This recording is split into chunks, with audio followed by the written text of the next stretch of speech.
Welcome back to another episode of the Casey Campbell podcast. Casey Campbell with you, of course. We are pleased to be joined by Landon Cassill, the driver of the number 4 Chevrolet for JD Motorsports. Landon, how are you? I'm doing great, Casey. I'm glad to be finally on your show. You're going to Talladega, tracks that you've done well on in the past. What has it been like to do that? Go back to a super speedway. I always enjoy the super speedways. I think they're really some of the best racing that's on our schedule right now. There's really a lot of good racing on our schedule, especially in the Xfinity series because the cars, they just seem to be a lot of fun to drive at the moment with less less downforce, and they got the horsepower and they're a handful on intermediate tracks. But the super speedways they're thrilling regardless of the cars or trucks or package. So. Talladega is, going to be a good one. I feel like it was unfortunate for us in Daytona to be in position to win at the very end there and get tore up. I think that my strategy going into Talladega this weekend is going to be to survive the race. Okay, so you're back at JD Motorsports, kind of like a career, resurgence. I know you were racing for Morgan Shepherd the last few years. What kind of led you back to JD Motorsports, and what kind of led you to reunite with Johnny?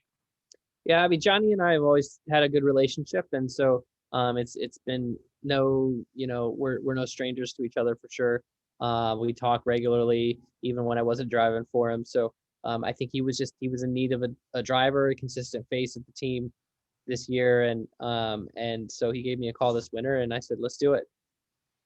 So I know a few months ago you and I think Parker Kligerman put this together, but you connected a bunch of people that were in the industry that or wanting to get into the industry. Mm-hmm. What gave you that idea, and how important was that for you to do? That was huge. I mean, that was just something we did on social media for a day or two, and created a thread on Twitter for people to open up dialogue, creative folks, engineering folks, media folks, anybody that just wants to work in the sport. Just because Parker and I were talking about it before we did that, and we were just like, man, we get so many questions from people, DMs, and they're like, how do I get into the sport? How do I, get hired at a team? How do I get hired to do this job or that job? And the answer to everybody is sometimes pretty consistent and really the same.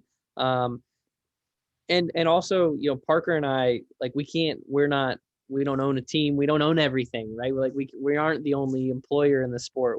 So it's better for us to just make the connections. And so we kind of just thought, hey, let's make it public and get a conversation going. And we actually would love to make something more formalized for that. I think it would be cool to have a place for people in the industry to go if they're trying to break into the industry, but also people in the industry to go if they're trying to help lead people into the sport.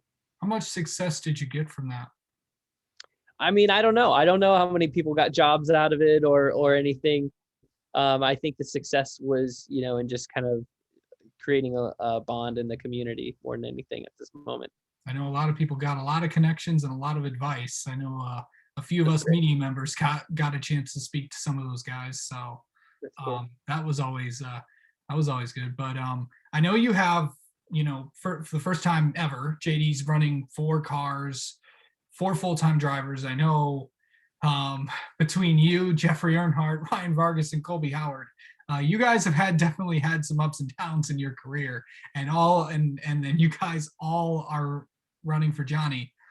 So what was that like to go back there, and what's the relationship like with your teammates? Yeah, it's great. I mean, I get along great with my teammates. I think they're good drivers. They've all have a bright future ahead of them. I think that, my friendship with Jeffrey is stronger than ever right now. Him and I get along great. So, I'm super proud of Ryan for how far he's come and where he's at. Really proud of Colby and the speed that he has and what he's capable of. We just got to put it together week in and week out. Martinsville was a tough race for the whole company. We had a couple cars get tore up. We had a couple other cars with mechanical failures. My car had an engine failure. So we just got to dig ourselves out of that and get back focused. But I feel like we've been doing pretty well otherwise, and the 4 car has been really good as well. So my goal is we definitely work together as a team. We all communicate as a team and communicate well. But when that race starts, I just focus on my deal and make the best progress.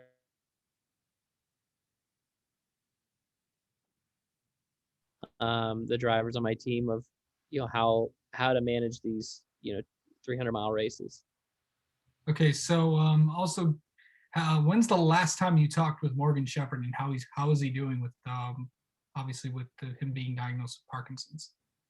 Yeah, he's doing okay. I just talked to him a couple days ago actually, and he's doing well. Um, he just is. He's got to be careful with how much he exerts himself, but he's a man that likes to work. Pretty much anytime I ask him, hey, so what have you been doing, Morgan? First thing out of his mouth is always, well, I was in the shop, working on something. So he's always working on something in the shop. He's just got to take his time a little bit more now and make sure he doesn't exert himself. But he's been doing good, and so he really wants to be back at the track one way or another, and I'd like to get him back to the track somehow and get him involved. And we've talked about ways to get him involved, and I know Johnny would be open to it as well. If we could find some sponsorship to wrap around Morgan or something that gets him involved even at JD Motorsports would be really cool. Yeah, I bet. And then going into this weekend at Talladega, I know Talladaga's not been too kind to you, and will not too kind to anybody. Or it has been very, very good. You've definitely had your good moments, and you definitely have not some bad moments. That's just super speedway racing. Is there really any strategy to that? Man, it's tough. I mean, strategy at Talladega is really tough. There's definitely the contrasting strategy between just racing as hard as you can all day and trying to lead every lap versus laying back. The laying back, keep your car in one piece strategy is a tough one because you don't know, like, when do you go? For some people, they have success at super speedways by just never going. They just lay back the whole time, finish wherever they can finish. And sometimes you can get top 10 out of that. I'll be honest with you, I'm going into Talladega, I'd be happy with a top 10 if it meant just riding around in fourth gear all day, keeping all 4 JD Motorsports cars in one piece and scoring a lot of points. I'd be okay with that. It's just hard, being not putting yourself in a position to win if the opportunity presents itself. All right. Landon Cassill, thank you so much for coming on, and good luck this weekend at Talladega. Thanks, Casey.